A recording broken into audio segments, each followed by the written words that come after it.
Dear students, ये जो आपका लेक्चर है, this lecture is about your interconnected power system के ऊपर। ये आपका यूनिट है इंटरकनेक्टेड पावर सिस्टम के ऊपर का लेक्चर है। तो आज का जो लेक्चर है, इसमें जो मैं डिस्कस करूँगा आपके साथ, आई विल डिस्कस अबाउट कि इंटरकनेक्टेड सिस्टम होता क्या है, और बेसिक सम जानेंगे उसके बारे में, और उसका एडवांटेजेस क्या क्या है ना। क्योंकि वैसे आपका जो सिलेबस का जो टॉपिक है वो शुरू जो है वो किसी और टॉपिक से है, लेकिन चूंकि उस टॉपिक को समझने के लिए हमें ये जानना ज़रूरी है कि इंटरकनेक्टेड पावर सिस्टम होता क्या है।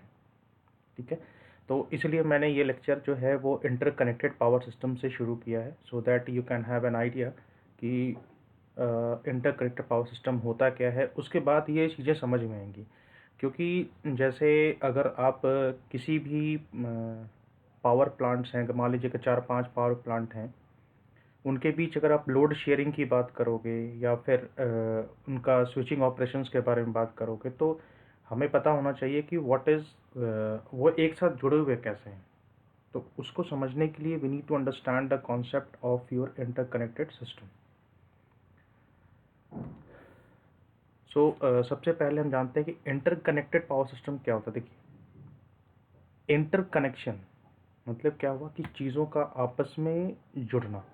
ठीक है, पावर सिस्टम मतलब ऐसा पावर सिस्टम जिसमें जो आपका जनरेटिंग स्टेशंस है वो आपस में जुड़े हुए होते हैं। ठीक है, अब जनरेटिंग स्टेशन जो है आपका कोई ज़रूरी नहीं है कि वो थर्मल ही हो, है ना। हो सकता है एक थर्मल हो, एक हाइड्रो हो और एक न्यूक्लियर हो। ठीक है, मैं बता रहा हूँ आपको। जैसे इंटरकनेक्टेड पावर सिस्टम का क्या मतलब होता है कि we have more than one power generating station, है ना। एक से ज़्यादा जनरेटिंग स्टेशन होगा। जैसे देखिए, ये आपका G1 है, ये आपका G2 है, तो ये जनरेटिंग स्टेशन 1 है और ये जनरेटिंग स्टेशन 2 है। अभी जनरेटिंग स्टेशन क्या होता है? जनरेटिंग स्टेशन जो होता है आपका कुछ नहीं होता है। जैसे आपका है हाइड्रो पावर प्लांट हो गया, ठीक है, उसके बाद आपका न्यूक्लियर पावर प्लांट हो गया, उसके बाद थर्मल पावर प्लांट हो गया। ये सब आपके जो हैं ये जनरेटिंग स्टेशंस हैं आपके, जहाँ से आप पावर जनरेट करते हो। तो ये कोई ज़रूरी नहीं है कि आपका जो है हाइड्रो पावर प्लांट जो है वो आपका हाइड्रो पावर प्लांट से ही कनेक्टेड हो। This is not necessary. हो सकता है बट नॉट नेसेसरी। ठीक है, कहने का मतलब ये है कि ये जनरेटिंग स्टेशन G1 है, तो ये आपका हाइड्रो पावर प्लांट हो सकता है, और ये आपका G2 है, तो ये आपका थर्मल पावर प्लांट हो सकता है। तो मोर देन वन जनरेटिंग स्टेशन जो होते हैं वो आपस में जुड़े हुए होते हैं ट्रांसमिशन लाइन के थ्रू। उसके थ्रू हम पावर जो है वो हम ट्रांसफ़र करते हैं एक जनरेटिंग स्टेशन से दूसरे जनरेटिंग स्टेशन के बीच में। तो इसमें जो है फ़ायदा क्या क्या होता है वो तो आगे पढ़ना है, लेकिन मैं एक बात आपको बता देता हूँ। जैसे इसको आप नॉर्मली ये समझिए कि जैसे जब आप कोई काम जो है वो टीम में करते हो, मतलब टीम वर्क होता है जिसमें 4-5 लोग मिलकर करते हो, तो उसका फ़ायदा क्या होता है? सबसे बड़ा फ़ायदा ये होता है कि अगर कोई एक काम किसी एक बंदे को ज़्यादा हो रहा है तो दूसरा बंदा उस काम को करता है। ठीक है, और अगर उस तरीके से क्या होता है, काम का डिवीज़न होता है, काम एफिशिएंटली होता है, और काम में गलती होने के चांसेस कम हो जाते हैं।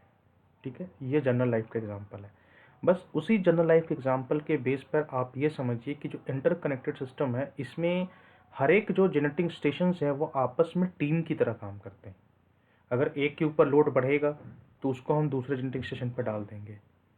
ठीक है, अगर मैक्सिमम डिमांड बढ़ रहा है तो साथ में हम दूसरा जनरेटिंग स्टेशन को हम ऑन कर देंगे। तो इस तरीके से क्या होता है कि एक के बाद एक हमारा जो है जनरेटिंग स्टेशन जो है वो स्विच ऑन होता चला जाता है, और जो लोड है वो डिस्ट्रीब्यूट होता चला जाता है आपस में। ठीक है, तो ये एक फ़ायदा है। तो इससे it utilises the unused generated power capacity of connected generator during peak hours. अब इसका क्या मतलब है? इसको मैं एग्जांपल से समझाता हूँ। इसका मतलब बहुत ही सिंपल है, बहुत ही सरल मतलब है इसका, इतना कोई टफ नहीं है।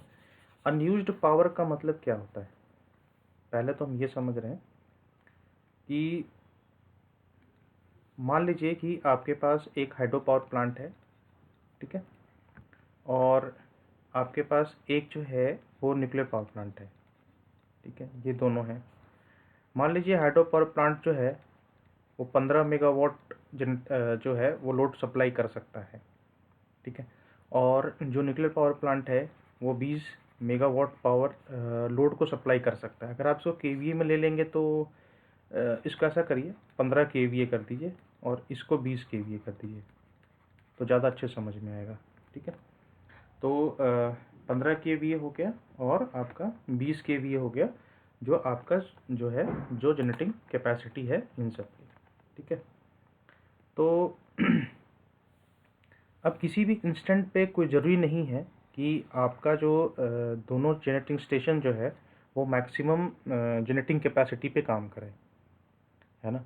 तो उसमें क्या होता है, मान लीजिए कि ये जो जीवन है, मान लीजिए ये आपका 15 केवीए है ना, और ये मान लीजिए आपका 20 केवीए है। तो अगर मान लीजिए कि आपका जो लोड है यहाँ पर, है ना, लोड है मान लीजिए आपका 18 किलोवाट का लोड है आपका, और पावर फैक्टर मान लीजिए 0.8 है। तो इस केस में समझिए बहुत ही सिंपल है, मैं क्यों इस पहले स्लाइड को इतना क्यों खींच रहा हूँ, क्योंकि अगर ये समझ में आ गया तो इसका एडवांटेज पूरा समझ में आ जाएगा। अब ये समझिए कि इस 18 किलोवाट का लोड है और 0.8 पावर फैक्टर है आपका, ठीक है। अब इसको सप्लाई करने के लिए आपको, आपके पास दो है, एक 20 केवीए है और एक 15 केवीए है। तो अब इस केस में देखिए आप 15 केवीए तो यूज़ नहीं करोगे, क्योंकि लोड ही 18 किलोवाट का है और 0.8 पावर फैक्टर है, ठीक है। आप 20 केवीए वाला को यूज़ करोगे, है ना। अगर आप देखोगे अप्रॉक्सीमेटली तो आपका जो 0.8 पावर फैक्टर है, जैसे हमको पता है कि KW is equal to KVA cos theta होता है, ठीक है। तो हमें कितना KVA रिक्वायर्ड है यहाँ पर, हम क्या करेंगे 18/0.8 कर देंगे। तो अगर हम इसको सॉल्व करेंगे तो ये आ जाएगा, फिर इसको दोबारा सॉल्व करिए 45/2, है ना। तो अब देखिए यहाँ पर, अब देखिए यहाँ पे बता रहा हूँ, ये आ गया आपका 22.5 केवीए रिक्वायर्ड है, ठीक है।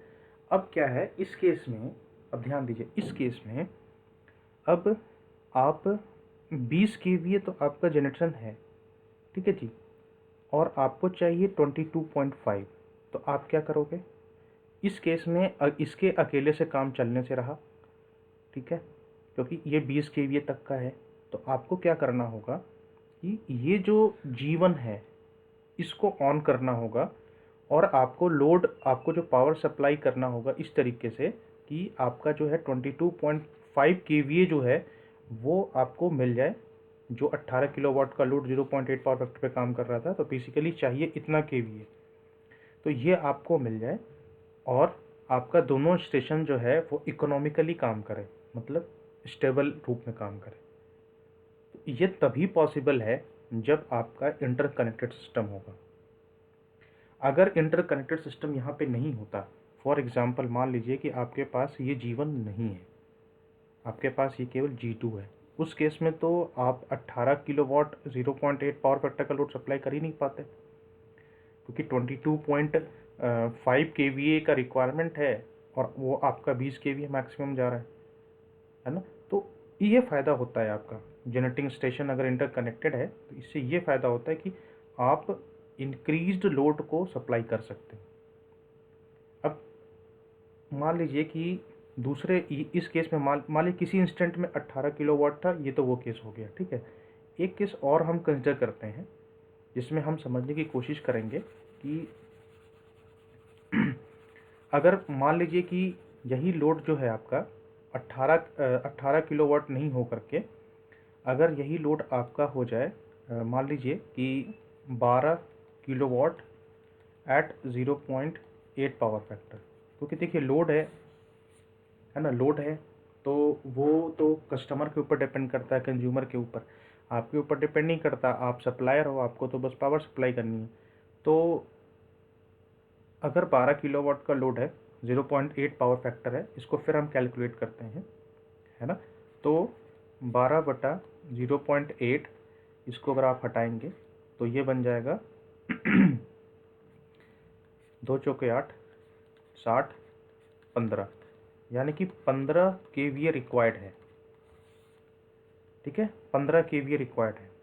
अब आप बोलोगे कि सर ये तो 15 kVA का आपने बताया था और ये आपने 20 kVA का बताया था, तो हम 15 kVA का ना चला दें।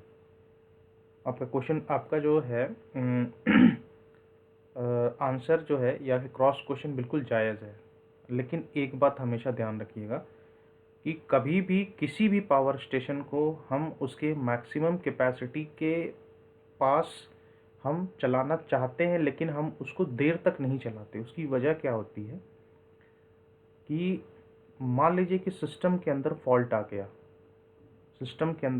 गया, तो उस कंडीशन में क्या होगा कि आपका जो जनरेटर है वो तो 15 kVA मैक्सिमम पे काम कर रहा था, तो उसका जो जनरेटिंग स्टेशन का जो जनरेटर का रोटर है वो उसका स्पीड बढ़ जाएगा, और उस केस में आपका जो जनरेटर है वो आउट ऑफ सिंक्रोनिज्म चला जाएगा, मतलब वो चलते चलते फिर वो जल सकता है। तो इसीलिए हम कोशिश ये करते हैं कि नियर टू द मैक्सिमम हो, बट बिल्कुल मैक्सिमम डिमांड पे काम ना करे आपका जनरेशन।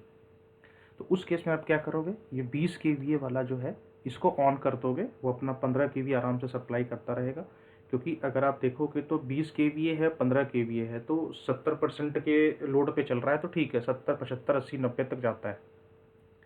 ठीक है, तो ये सब चीज़ें तभी पॉसिबल हैं जब आपके पास, देखिए मैंने दोनों केस आपको बताया। पहला केस मैंने आपको बताया था जब आपका जो डिमांड है वो आपका जनरेटिंग स्टेशन के डिमांड से बाहर निकल गया, और एक डिमांड जो आ रहा है सेकंड केस में, ये वो डिमांड है जो आपका जनरेटिंग स्टेशन के जो जनरेटिंग कैपेसिटी के बिल्कुल बराबर हो गया है। ठीक है, दोनों केस की बात मैं कर रहा हूँ। तो ऐसे केस में आप कौन सा स्टेशन आपको सपोर्ट करेगा, ये सब चीज़ें पॉसिबल तभी हैं जब आपका सिस्टम इंटरकनेक्टेड होगा। उस केस में हम क्या करेंगे, सिंपल आपका यहाँ पे आइसोलेटर और ब्रेकर सिस्टम लगा रहेगा इस तरीके से, है ना। और जैसे ही आपको ज़रूरत पड़ेगी वैसे ही आप इसको ऑन कर दोगे, ऑन करते ही पावर सप्लाई शुरू हो जाएगा और अपना लोड आप सप्लाई दे सकते हो। तो ये सब चीज़ें ये सब चीज़ें जो हैं वो इंटरकनेक्टेड सिस्टम में ही पॉसिबल होती हैं। ठीक है, समझिए, बहुत इजी टॉपिक है, टफ नहीं है क्योंकि अगर ये समझ में आपको आ गया तभी आपको समझ में आएगा कि हम पावर प्लांट्स में लोड शेयरिंग कैसे करते हैं, उसका बेसिक क्या है। इसीलिए मैंने इसको इतना एम्फेसाइज करके और लंबा तरीके से बताया आपको कि एक बार ये बेस बन जाएगा तो फिर बाकी चीज़ें जो हैं वो ऑटोमेटिकली बनते चली जाएंगी। ठीक है, तो ये मेरा मेन मोटिव था। अच्छा, in an interconnected power system, if any source becomes faulty or goes in maintenance condition, a different source can be supplied to maintain the service. देखिए ये भी बहुत ही अच्छा पॉइंट है।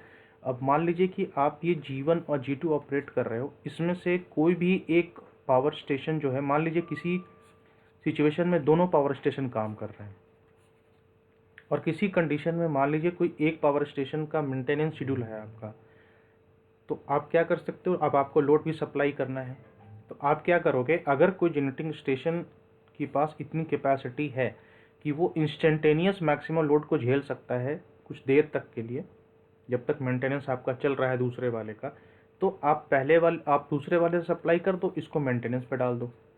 और अगर नहीं तो आप क्या करो, लोड को रिड्यूस कर दो, और जो आपका जनरेटिंग स्टेशन है जिसमें मेंटेनेंस नहीं चल रहा है उसे सप्लाई कर दो, और जब ये आ जाएगा तो तुरंत आप लोड बढ़ा दो।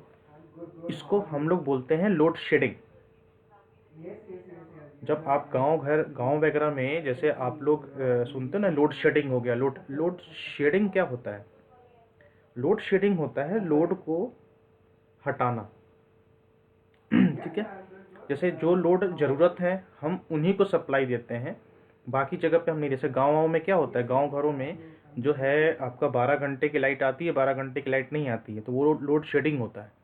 अब आप बोलोगे सर ऐसा क्यों, ऐसा इसलिए होता है क्योंकि आप एज ए सप्लायर सोचो कि आपको जहाँ से रेवेन्यू ज़्यादा आएगा आप वहीं ज़्यादा सप्लाई दोगे, है ना। तो गांव वगैरह में क्या होता है कि वहाँ पे टैरिफ का चार्जेस अगर आप पढ़ोगे आगे जाके वहाँ से रेवेन्यू कम आता है, तो इसीलिए कंपनी क्या करती है कि लोड शेडिंग करके जो पावर बचता है उसको उनको देती है ना, जहाँ पर उनको रेवेन्यू ज़्यादा, जैसे इंडस्ट्री में देगी, बड़े बड़े टाउन में देगी। ये सब चीज़ पॉसिबल है इंटरकनेक्टेड सिस्टम में ही। अगर सिंगल जनरेटर है, अगर फेल हो गया तो पूरा सिस्टम बैठ जाना है आपका, ठीक है। तो इसीलिए मैंने देखिए, कहने के लिए तो मैं ये 3 पॉइंट पढ़ के निकाल देता कि ऐसे होता है ऐसे होता है, लेकिन मैं ये चाह रहा था कि थोड़ा समझिए दिमाग में कि इंटरकनेक्टेड सिस्टम होता क्या है और कैसे काम करता है। बहुत लोगों को ये भी कन्फ्यूजन हो रहा होगा कि सर ये दो दो जनरेटिंग स्टेशन जो है वो आपस में कैसे काम करेगा, ये दोनों को हम जोड़ेंगे कैसे, और ये काला काला लाइन क्या है। ये एक्चुअली क्या है, ये तो ट्रांसमिशन लाइन है ना, ये आपका बस बार है, इसको हम क्या बोलते हैं, बस बार। देखिए बस बार क्या होता है ना, एक आपका सब स्टेशन ही होता है। एक्चुअली क्या, सब स्टेशन को दिखाने का तरीका है बस बार, क्योंकि अगर आप ध्यान दीजिए तो बस बार से ही आप सारा कनेक्शन निकालते हो ना। तो ये बस बार मतलब एक सब स्टेशन ये है ना, और ये एक सब स्टेशन ये है। और आप बोलोगे सर ये लोड के पास भी बस बार है, इसलिए बेटा क्योंकि डिस्ट्रीब्यूशन, अगर आपका लाइन आता है तो आपको पावर डिस्ट्रीब्यूट करने के लिए भी तो एक डिस्ट्रीब्यूशन सब स्टेशन होता है, जहाँ पे वोल्टेज स्टेप डाउन करते हैं, पावर सप्लाई करते हैं।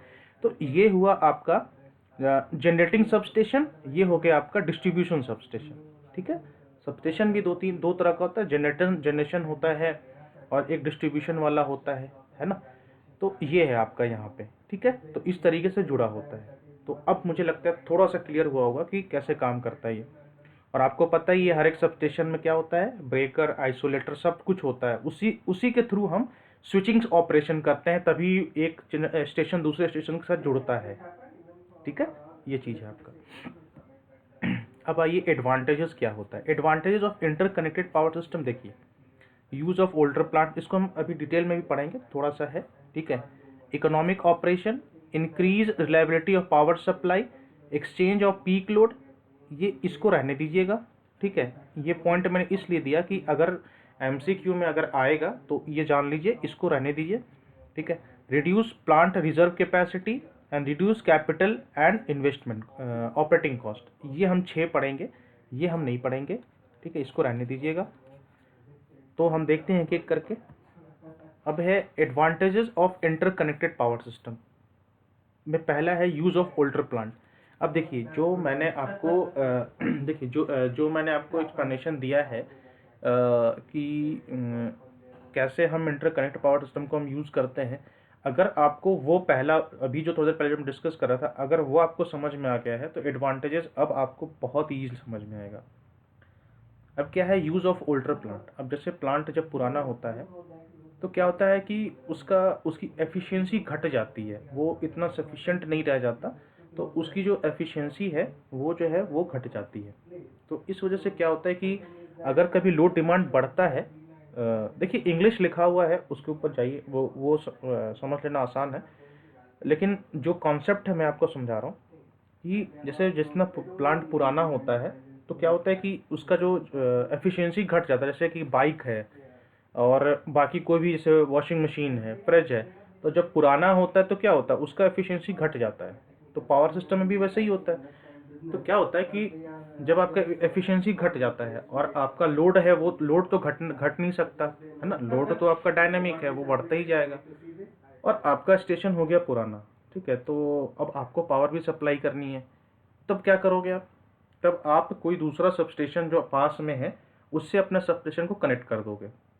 तो उससे फ़ायदा क्या, जैसा मैंने आपको बताया, उससे फ़ायदा ये है कि जैसे मान लीजिए कभी पीक लोड आया। पीक लोड मतलब क्या होता है, जैसे मैंने आपको बताया पीक लोड जो है, मान लीजिए कि ऐसे करके आपका लोड कर्व है, ठीक है, ये जो है आपका, ये मैंने आपको बताया भी है कि लोड कर्व क्या होता है, लोड ड्यूरेशन कर्व क्या होता है। तो मान लीजिए ये पीक लोड आपका आया, लेकिन आपका जो एग्जिस्टिंग ओल्डर प्लांट है, पुराना वाला है, वो ये नहीं झेल सकता, वो ये नहीं झेल सकता, है ना। तो उस केस में आप क्या करोगे, उस केस में आप जो है जो भी दूसरा वाला सबस्टेशन है उसको ऑन कर दोगे इस पीक लोड वाले टाइम पर, ठीक है। अब दोनों पैरेलल चलेंगे और आपका जो पीक लोड डिमांड है वो फुलफिल हो जाएगा। तो इस तरीके से आपका जो सिस्टम है वो कोलैप्स भी नहीं करेगा और काम भी करेगा, ठीक है। ये अगर समझ में आ गया, अब मैं पढ़ के समझा देता हूँ क्या लिखा हुआ है। In power system network, there are some old and insufficient generating stations are available, which has capacity to carry short peaks of load, but these generating stations are not sufficient to run on continuous basis. देखिए क्या लिखा है कि short peak load तो ले सकता है, लेकिन उस पीक लोड वाले कंडीशन पर कॉन्टिन्यूस बेसिस पे नहीं काम कर सकता। मतलब छोटा मोटा पीक आया तो उसको तो झेल लेगा, लेकिन उसको भी अगर लंबे ड्यूरेशन तक अगर आपका पीक रह गया, मतलब ज़्यादा देर तक अगर आपका पीक लोड है, तो उसको सस्टेन नहीं करता कभी कभी, है ना, समझ गए। तो उस केस में क्या होगा कि आपका अगर सिस्टम जो है इंटरकनेक्टेड होगा, तो these plants can be used, okay, to meet these peak load demand, okay. इसको हम अब यूज कर सकते हैं ये दीज 2 बार लिख गया है, इसको हटा दीजिएगा, थोड़ा टाइपिंग में गलती हो गई मेरे से, ठीक है। तो if system is interconnected and these plants can be use to meet peak load demand, अगर इंटरकनेक्टेड है तो उस ड्यूरेशन में आप अपना दूसरा प्लांट आप ऑन कर दीजिए, उस केस में वो काम करेगा वो, ठीक है। Also we can use this with modern plants. Modern plant मतलब जो सोलर पावर प्लांट आ रहा है, केल्विन आ रहा है ना, अभी जो नॉन कन्वेंशनल आपने पढ़ा होगा उसमें भी वो सब मॉडर्न प्लांट्स आ रहे हैं, तो उसके साथ भी आप यूज कर सकते हैं इसको अगर इंटरकनेक्टेड है तो। By this way we can meet peak low demand without giving extra burden on modern plant with the help of old and insufficient generating station. इस तरीके से आप पीक लो डिमांड को फुलफिल कर सकते हो अपने मॉडर्न प्लांट के हेल्प से, ठीक है, बिना किसी एक्स्ट्रा एक्सपेंस के on your old and insufficient generating station. अब जैसे देखो बेटा, ऐसा है कि थर्मल पावर प्लांट है, हाइड्रो पावर प्लांट है, ये सब बना दिए जाते हैं, मतलब वो एक ऐड आता है ना सदियों के लिए तो ये वो सब प्लांट होते हैं जो बना दिए जाते हैं, उसके बाद हम एडवांसमेंट करते रहते हैं इसमें, लेकिन एक पर्टिकुलर लिमिट होता है उसमें।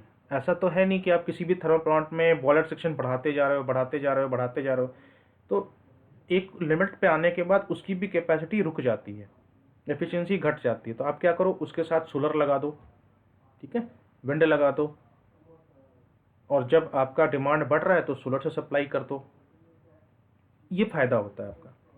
उसके बाद है आपका economical operation.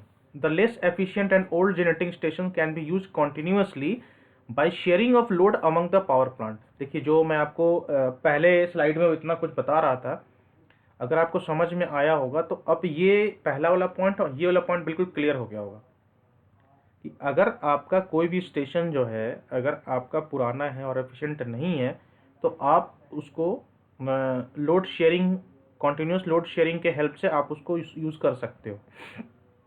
Therefore the interconnected system makes the economical operation of the power station, है ना। इकोनॉमिकल ऑपरेशन का मतलब होता है कम लागत में ज़्यादा काम, ठीक है। आप कहोगे इससे ऐसा क्यों सर? ऐसा इसलिए कि मान लो कि अगर आपका पावर स्टेशन जो है उसकी कैपेसिटी उतनी नहीं हो पा रही है जितना उसको लोड सप्लाई करना है, तो अब आपको अगर मान लो कि अभी आप इंटरकनेक्शन भूल जाओ 1 मिनट के लिए, मान लो कि पावर स्टेशन है आपका और थोड़ा पुराना हो गया है और एफिशिएंसी नहीं है, लेकिन आपको लोड सप्लाई करना है और अब लोड बढ़ना शुरू हो गया, और आपको पता है कि ये लोड बढ़ना जो है वो होता ही रहता है, तो आप क्या प्लान करोगे, यार एक बॉयलर सेक्शन लगा देते हैं, काम चल जाएगा। अब उसमें इन्वेस्टमेंट लगेगा आपका, समझिए उसमें इन्वेस्टमेंट लगेगा, पहले तो आपका फाउंडेशन का खर्चा, उसके बाद आपका बॉयलर लगाने का खर्चा, फिर जब आप बॉयलर लगाओगे तो आपको मैन पावर भी चाहिए, खर्च बढ़ा, ठीक है। अब आप इसको अब इंटरकनेक्शन में आ जाइए, अब मतलब अभी जो मैं बात कर रहा था इंटरकनेक्टेड को भूल करके, अब आप सोचिए इंटरकनेक्शन जब आपके पास है, तो अगर अब आपके पास इंटरकनेक्शन है और आपको पता है कि कुछ दूर पर कोई सोलर पावर प्लांट है, उससे हम पावर ले सकते हैं और हम सप्लाई कर सकते हैं, बस हो गई कहानी। आपका बॉयलर सेक्शन का पैसा बच गया, मैन पावर का खर्चा बच गया, और जो भी आपका इंटरेस्ट रेट है वो बच गया। आप वहाँ से पावर परचेज करिए, वो पावर आप कंज्यूमर को सप्लाई करिए, कंज्यूमर से पैसे लीजिए, और जो आप पावर खरीद रहे हो सोलर वाला उसको वापस कर दीजिए, कुछ दिन के बाद वो आपका प्रॉफिट मार्जिन में काउंट होने लग जाएगा। तो ये हुआ इकोनॉमिकल ऑपरेशन, ठीक है। उसके बाद है आपका increase reliability of supply, power supply. अब पावर सप्लाई की रिलायबिलिटी क्या हो, रिलायबिलिटी मतलब क्या होता है, पहले ये बता रहे हैं रिलायबिलिटी मतलब क्या होता है। पहले बात तो ये समझिए कि जिस सिस्टम के अंदर जितना फॉल्ट कम होगा, मतलब जो सिस्टम जितना अच्छे से सप्लाई करेगा, जिसमें फेल होने के चांसेस कम है, मेंटेनेंस कम है, वो उतना रिलायबल है। पहली बात तो ये है ना। जैसे नॉर्मल भाषा में देखिए हम क्या बोलते हैं, ये इंसान कितना रिलायबल है, मतलब कितना भरोसेमंद है। भरोसेमंद मतलब क्या हुआ, जो धोखा नहीं दे सकता, मतलब जो मौका पड़ने पर नहीं कर सकता। यही सेम चीज़ पावर सिस्टम में भी है। लेकिन जो नॉर्मल लाइफ एग्जांपल दे रहा हूँ, यही सेम चीज़ आपका पावर सिस्टम में भी है कि अगर आपका पावर सिस्टम के अंदर फॉल्ट कम आता है, फेल कम होता है, मेंटेनेंस कम करना पड़ता है, तो सिस्टम वो रिलायबल है। ठीक है। अच्छा, अब सिस्टम के अंदर फॉल्ट कब आता है, सिस्टम मेंटेनेंस में कब जाएगा, आप ये सोचिए। सिस्टम के अंदर फॉल्ट आने के चांसेस तब बढ़ जाते हैं जब सिस्टम के ऊपर लोड जो है हमेशा मैक्सिमम तक मैक्सिमम बना रहता है, तब सिस्टम का फेल होने का चांसेस ज़्यादा है। अब जैसे मैं आपको बता रहा हूँ, आपके पास बाइक है, ठीक है। आप बाइक को जितना हाई स्पीड में चलाओगे, बाइक उतना ज़्यादा फेल होगा, उतना ज़्यादा उसमें मेंटेनेंस चाहिए। सोच के देखिए, है ना। अगर बाइक को आप हमेशा 120 में खींचे चले जा रहे हो, खींचे चले जा रहे हो, तो उस केस में बाइक का मेंटेनेंस, बाइक को मेंटेन करने की ज़रूरत ज़्यादा पड़ेगी, फेल होने के चांसेस ज़्यादा होंगे। अब उसी चीज़ को पावर सिस्टम में सोचिए। अगर जनरेटिंग स्टेशन है आपका, आप उसको मैक्सिमम कैपेसिटी पे जितना चलाएंगे उतना ज़्यादा फेल होने का चांसेस है, तो उससे सिस्टम का रिलायबिलिटी कम हो जाएगा। ठीक है। तो आप वैसा नौबत ही नहीं आने दो, है ना, आप उस सिचुएशन को आने ही मत दो ना। तो उसके लिए आप क्या करो, इंटरकनेक्टेड सिस्टम ले लो। अब क्या होगा, जब लोड बढ़ा तो आप इंटरकनेक्टेड जनरेटिंग स्टेशन से वहाँ से पावर सप्लाई कर दो, अपना काम हो गया आपका। तो आपका जो स्टेशन जो है, पूरा जो सिस्टम है, इंटरकनेक्ट सिस्टम जो है एक रिलायबल हो जाएगा। उसमें क्या फेल होने का चांसेस कम है, मेंटेनेंस कम होगा, ब्रेकडाउन नहीं होगा। इस तरीके से आप अपना लोड को अनइंटरप्टेड पावर सप्लाई कर सकते हो। अनइंटरप्टेड मतलब कि बिना किसी पावर फेल्यूर के आप सप्लाई कर सकते हो। इससे सिस्टम का रिलायबिलिटी बढ़ जाता है। ठीक है। अब जो अंग्रेजी में लिखा है वो हम समझ लेते हैं। इसमें ये लिखा है, in interconnected power system we have more than one supply for the supply of the load. ये किसी भी लोड को सप्लाई करने के लिए हमारे पास मोर देन वन सप्लाई होता है। If one supply is failed और in maintenance, in this condition load is supplied by another source. अगर कोई भी एक फेल हुआ तो दूसरे सोर्स हम उसको सप्लाई करते हैं। So if a major breakdown occurred in the power station, then load is transfer to the other healthy power station. ठीक है, जो मैंने आपको बताया। सो अगर आपका कोई ब्रेकडाउन अगर होता है तो लोड को हम दूसरे हेल्दी पावर स्टेशन में हम ट्रांसफर कर देते हैं। ठीक है। अगर कोई भी एक फेल होता है सप्लाई, तो उस केस में हम क्या करते हैं, दूसरे सोर्स को यूज़ करते हैं और हेल्दी पावर स्टेशन में उसको हम ट्रांसफर कर देते हैं। So always load is connected with uninterrupted power supply and increase the reliability of the system. इसलिए क्या होता है, आपका लोड है वो हमेशा आपका जो है उसको सप्लाई मिलता रहता है। अनइंटरप्टेड पावर सप्लाई मतलब जिसमें कोई रुकावट ना हो और रिलायबिलिटी बढ़ जाती है सिस्टम की। उसके बाद है एक्सचेंज ऑफ पीक लोड। ये तो मैं आपको स्टार्टिंग से ही बता रहा हूँ, है ना। एक्सचेंज ऑफ पीक लोड मतलब अगर लोड बढ़ रहा है तो आप अपना लोड जो है दूसरे सब स्टेशन पर ट्रांसफर कर देते हो। अब हो सकता है कुछ लोगों के दिमाग में ये सब चल रहा होगा कि यार ये सब करते कैसे हैं और होता कैसे है। देखिए, ये सब जो होता है मैं आपको बता रहा हूँ, एक हमारा ऑटोमेटिक ये कंट्रोल्ड सिस्टम होता है। वो क्या होता है कि आपको डेटा बताता रहेगा। जैसे मान लीजिए मैं टेक्नीशियन हूँ, मैं सब स्टेशन में बैठा हूँ, तो मैं हर चीज़ रीड करता रहूँगा। सब स्टेशन में जो टेक्नीशियन बैठता है उसका बहुत बड़ा महत्व होता है। वो हर चीज़ देखता रहेगा, स्टडी करता रहेगा, और उसके बाद जो है डिपेंडिंग अपॉन दैट वो हर चीज़ जो है वो कन्वे करता रहेगा बाकी सब स्टेशंस को। क्या होता है कि अब सारे सब, अब आप देखोगे कि आप ये देखोगे कि किसी किसी सब स्टेशन में बहुत सारा ब्रेकर लगा हुआ है, फिल्टर लगा हुआ है, किसी किसी में बहुत कम लगा हुआ है। ऐसा क्यों, ये सोच करके देखना। बोलोगे, अब आप बोलोगे सर वो तो बहुत बड़ा सब स्टेशन है तो इसलिए हम लगाएंगे। ये तो एक फैक्टर है, ये एक फैक्टर है, लेकिन ये भी डिपेंड करता है कि वो सबस्टेशन जो आप देखने गए हो वो कौन से सिस्टम का पार्ट है, उसको आप कैसे यूज कर रहे हो। ठीक है जी। अगर उस सिस्टम को अगर आप स्विचिंग ऑपरेशंस के लिए ज़्यादा यूज करोगे तो उसको उसमें ब्रेकर आइसोलेटर ज़्यादा लगेंगे। क्यों? क्योंकि आपको लोड ट्रांसफर करना है, लोड शेडिंग करना है ना। तो वहाँ पर वो ब्रेकर आइसोलेटर्स का सेक्शन जो है वो ज़्यादा मिलेगा आपको। तो वही होता है कि जब आप पीक लोड आएगा तो अब जैसे मेरे पास सबस्टेशन है, आपके पास सबस्टेशन है, मेरे मेरे पे पीक लोड आ गया, मैं मैसेज कन्वे करूंगा कि भाई मेरे पास पीक लोड आ गया है, आप अपना जो है पावर ऑन कर दीजिए उधर से। ठीक है। और मैं क्या और अब ऐसा नहीं है, अब आपके दिमाग में ये भी जाएगा कि सर लोड तो मेरा इस शहर में है। देखिए, पूरा हम जो डाउट है उसका मैं आंसर दे रहा हूँ, क्योंकि इसमें कन्फ्यूजन होता है बच्चों को। ये नया टॉपिक है, कन्फ्यूजन होता है। अब बहुत बच्चे सोचेंगे यार लोड मेरा इस शहर में है ना, पावर स्टेशन मेरा दूसरे शहर में है, वहाँ ट्रांसमिशन लाइन गई हुई नहीं है, तो मेरे पास लोड आएगा तो आएगा कैसे। ठीक है, उसका भी है। क्या होता है, जो आपका ट्रांसमिशन लाइन जो होते हैं, अब जैसे आपने सुना होगा ना, एक सबस्टेशन से दूसरे सबस्टेशन के बीच ट्रांसमिशन लाइन जाती है। ठीक है। हम क्या करेंगे कि जो आपका डिस्ट्रीब्यूशन लाइन है, अब हर एक डिस्ट्रीब्यूशन लाइन के लिए क्या होता है, एक उसका अलग बे बना हुआ होता है। अगर सबस्टेशन आप जाओगे तो हर एक डिस्ट्रीब्यूशन लाइन का एक अपना डेडिकेटेड आइसोलेटर ब्रेकर सिस्टम होता है। तो हम क्या करेंगे कि जो आपका ब्रेकर सिस्टम जो लगा हुआ है उसको हम क्या करेंगे, इस वाले सबस्टेशन से हटा करके इस वाले लाइन जो जो लाइन हम उधर से ले रहे हैं उसमें हम सबस्टेशन थ्रू जोड़ देंगे। तो सबस्टेशन में ही वो, तभी मैंने कहा ना कि सबस्टेशन में ही वो ब्रेकर आइसोलेटर का सिस्टम लगा रहता है कि आप लोड को ट्रांसफर कर सकते हो। तो आपको कहीं उठ के नहीं जाना है एज ए कंज्यूमर, पावर आपके पास आएगी। ठीक है, वहाँ से आएगी।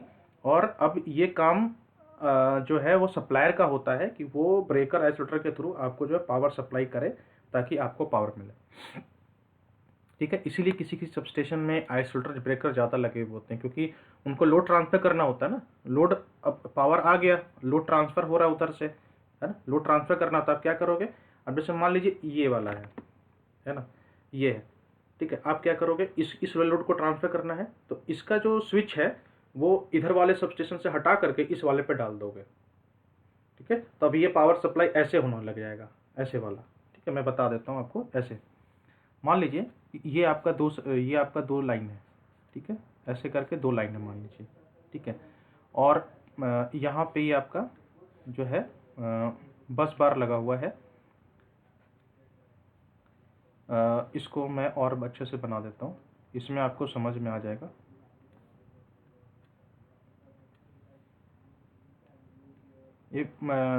इसमें होता है कंफ्यूजन थोड़ा सा। ठीक है, मान लीजिए ऐसे है ये, और ये ऐसे है, और आपका जो है एक जनरेटिंग स्टेशन यहाँ पर है, ऐसे करके आ रहा है, और आप जो है इधर से ऐसे जो है वो आप सप्लाई भी दे रहे हो इधर। ये इसको हटा दीजिए, ये कॉमन हो जाएगा, ये ऐसे। ठीक है, ये हो गया आपका। और यहाँ भी एक स्विच लगा दीजिए।